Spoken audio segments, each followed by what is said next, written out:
Welcome to Peter and Ruffy's Football Show here on STV. The main talking points on tonight's programme. Joey Barton has been told to return to full-time training at Rangers after he served his suspension.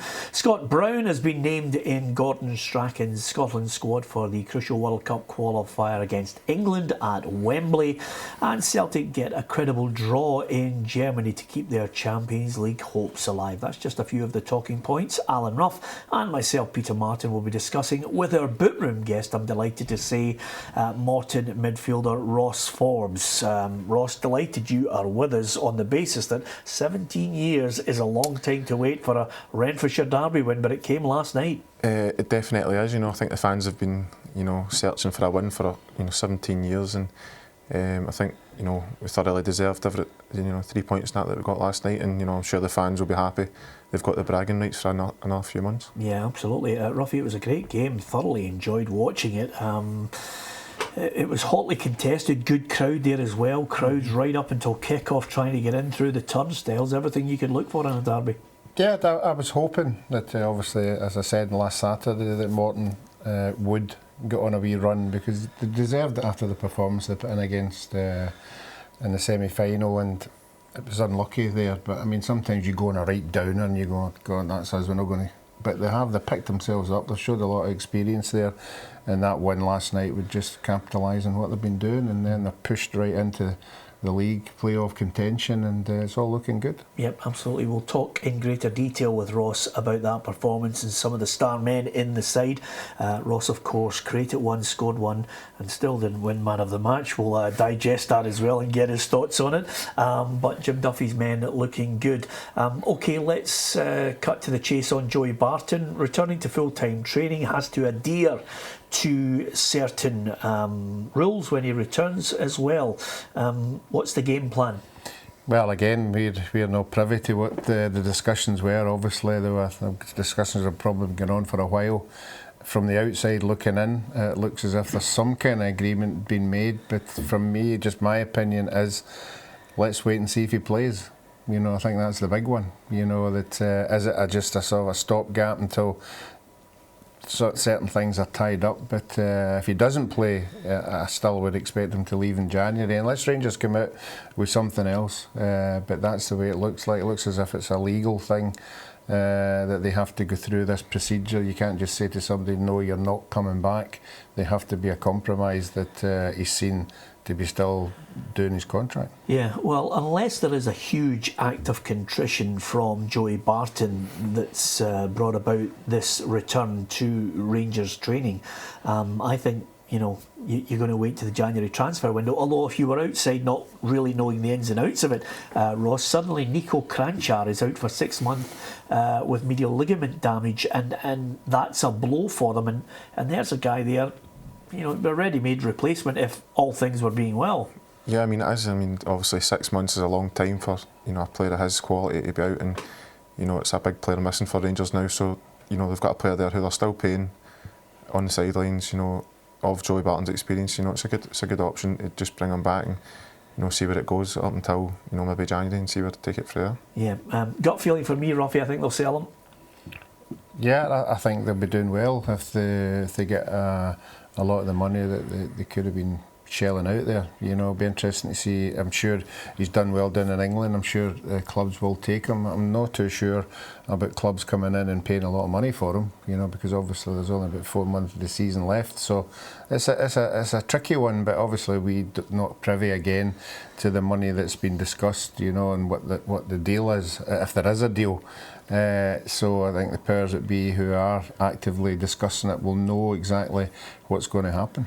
OK, let's move on to other news today. Gordon Strachan met members of the assembled press to reveal his Scotland squad. Here it is in its entirety, the full squad, and he's going to have to pick 11 of them, possibly more, to play a part as well against England at Wembley to try and get us back on track and in with a shout in the World Cup qualifiers. Gordon, Hamilton and Marshall, the goalkeepers, Berra, Greer, Hanley, Kingsley, Martin, Patterson and Wallace, the defenders, Anya, Bannon, Brown, Burke, Fletcher, Forrest, MacArthur, McGinn, Morrison, Ritchie and Snodgrass, and then the forwards to choose from: Stephen Fletcher, Lee Griffiths, Chris Martin and Stephen Naismith. Of course, Scott Brown is a name that's returning to the midfield as an option. The Celtic captain intimated that he wanted to come back. He's fully fit, playing some really good football. This is what the Scotland manager had to say about it. Every game, and funny enough, I spoke about that after the England game itself, there's always a debrief. Everybody has a look at themselves, and hopefully it's a debrief that we're all happy with. And then after that, we all decide what the future is for everybody. And so that will be the process of that. But at the moment, that we're now a stronger midfield, and that's a bonus for us, because we will need to be strong there, because we've got to play against a strong side. Talking about the England match and whether it's just going to be a one-off. This is him talking about Scott Brown and his inclusion in the squad and how it all came about again. First of all, Scott decided to retire where the place he was in at the time. A place was a bit worried about his fitness. And since then, he's come back with a bang. So he's in a different place at the moment. And it's not like we've kept down tools and not phoned each other. But the backroom staff who met Bruni a couple of weeks ago when he was doing the semi-final build-up, conversations went on there that he was thinking about trying to get back in the squad and want to make himself available. So from then, we checked that out, and that's the case. And we spoke on the phone, and we're back together again. Good move, Ross?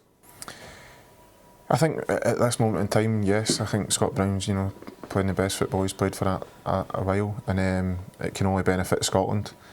Obviously Brendan Rodgers had a big effect on Scott's game, I think, and I think that's shown in the last few games, and it can only be a benefit for Scotland. Yeah, and with regards to the one-off situation here, there's a debrief at the end of every game, Ruffy.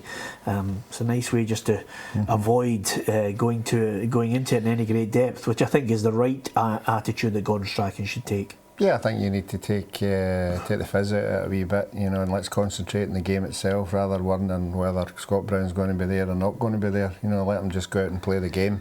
He is a massive plus for us. I thought we lacked a lot of energy in the last game, and he'll bring that. I still don't think Scott is a match winner that we're looking at. I think we'll have to be looking bigger than that. Scott will come in and do what he does well, and he'll strengthen the midfield. But let's discuss it after it. But I'm sure they better bring Brendan Rodgers into that meeting, when they're debriefing, because he's saying it's one game and one game only. Let's get your thoughts on who you think he'll pick, Ross, for that Scotland game. Give us your selection. I think he'll go for Marshall in goals, a back four, a Patterson, Hanley, Martin and Wallace. I think it'll be Brown, MacArthur, Brown and Fletcher, sitting with Ritchie, Bannon, Snodgrass and Fletcher up front. Yeah, I'm not too far away from you. I wonder, Ruffy, if he might just throw Burke in there, because we need something that can unsettle England. That's I'm not too far away, and I think Stephen Fletcher's a set. No, I think initially he's going to go for tried and trusted. I think he's going to go for all the experience in the world.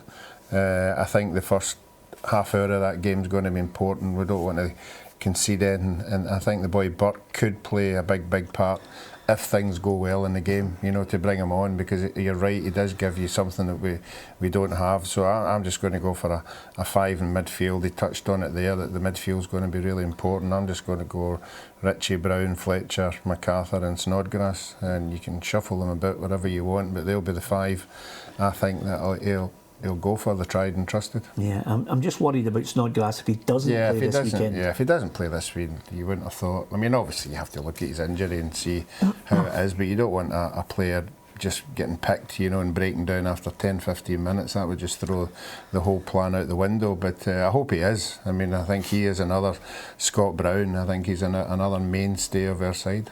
Yep. Does that fill you with any great confidence now, Scott Brown back in there? Does that give us an added chance? Yeah, I think it does. Yeah, Yeah. I think Scott, as we saw with Celtic, he's the kind of player that just lights up everybody else. You know, just with the way he plays and it's just the style that he has, and the people round about him, they'll get the benefit of him. Okay, join us after the break. We are going to talk Morton with Ross. We're also going to hear from Brendan Rodgers and Moussa Dembele after Celtic got a 1-1 draw in Germany against Borussia Mönchengladbach.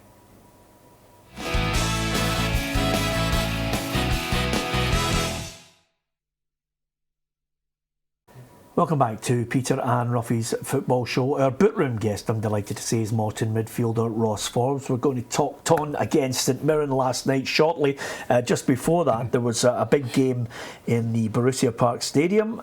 Do you want to gloat now, or are we just going to hear from Brendan Rodgers first? You got it right. You thought it would be a draw. I couldn't see it happening, Ruffy.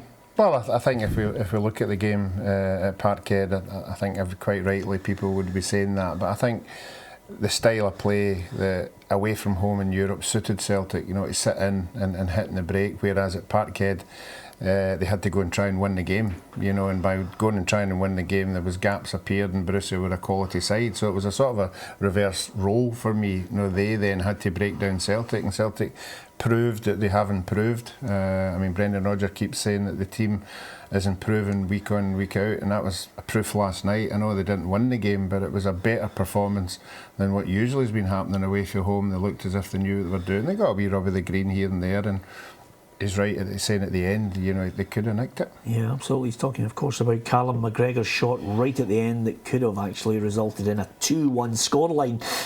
Here's the Celtic manager and Moussa Dembele on that match. At the end, I thought that we created some really good chances, and obviously at this level there's not so many clear chances, but that was a clear chance. I have to say it again, I wasn't sure whether, you know, Cal was going to square it or whether he was going to shoot at the time.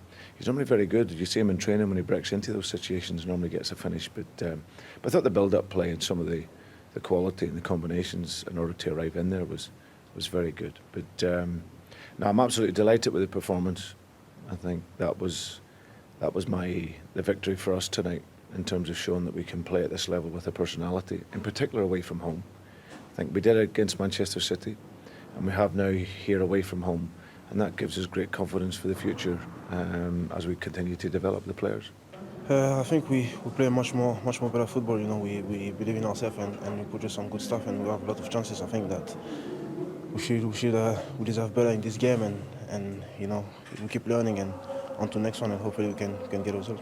Well, we have a chance. I think that is the important factor coming out of tonight's game. I wanted a performance, of course, win, lose or draw. I wanted the team to play with a personality, to have a courage that they show domestically every single game they play.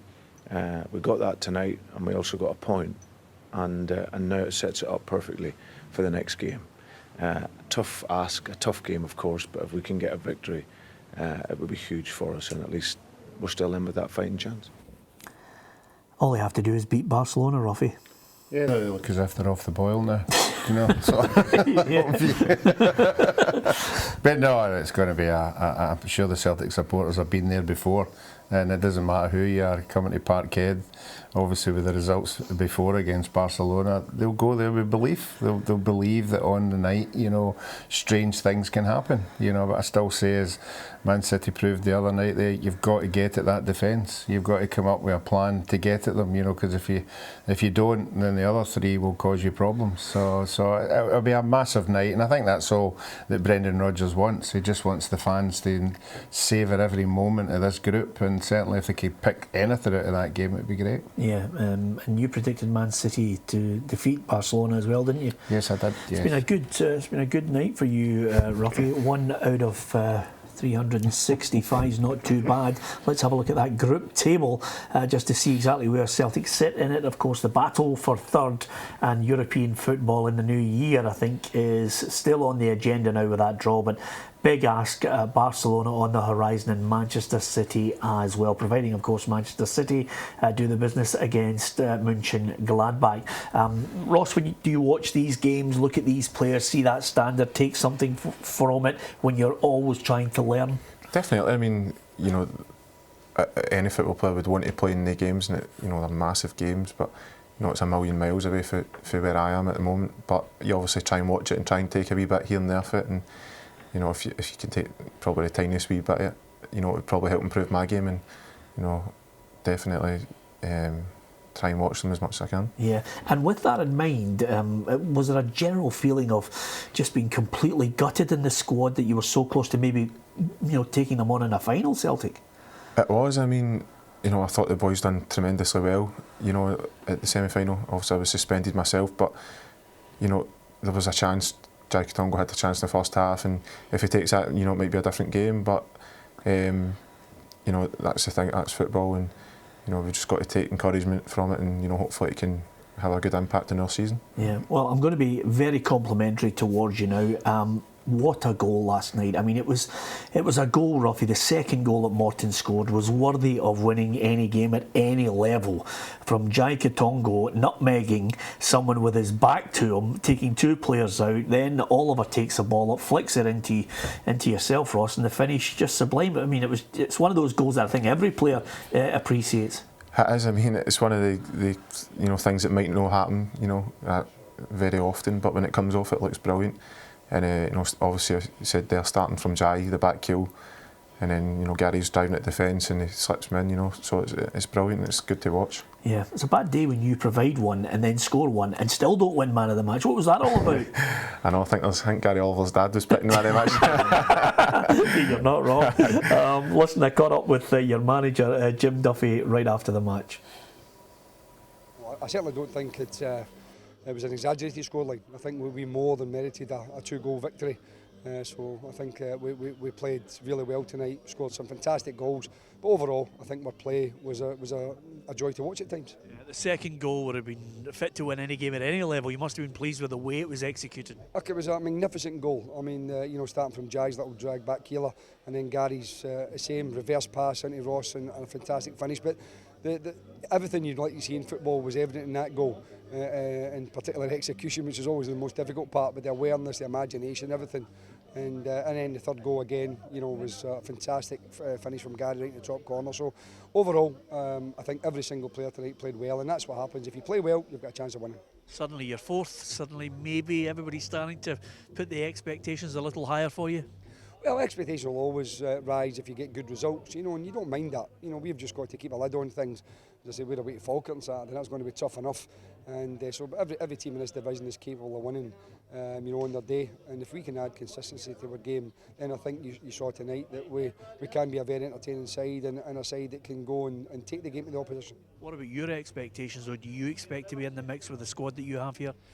I don't think you really can say until the turn of the year. I think once the turn of the year comes and you've got a certain amount of points on board, then you can maybe look at that, because things can obviously change in January. Other teams can strengthen, or players can be fit, or you can lose players, all these sort of things. So we'll we look at it. If we can continue this form just now for another couple of weeks, I'll be more than happy. One Morton fan said to me, 17 years is a long time to wait for a Renfrewshire derby win. Does it mean as much to you? It probably means a lot more to supporters, of course it does, and so it should. As I say, it's been a long time since the bragging rights, so hopefully they can have a bit of a wind up with their St Mirren counterparts this time around.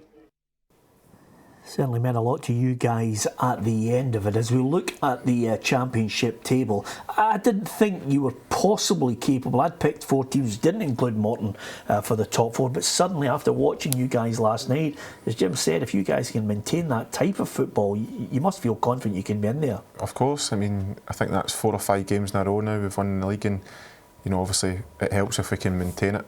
But we'll just take it each game as it comes, and as the gaffer says there, the turn of the year is your big turning point, and you can assess how your season is kind of going to go through there. Yeah, you've got some good players in there. I mean, you are a crucial part and cog in that engine, but are there other players there that you think, special, good playing alongside? There is. I mean, I think one that's went under the radar quite a bit is Mark Russell at left back. He's played first team football now for 2 years consistently at a high level.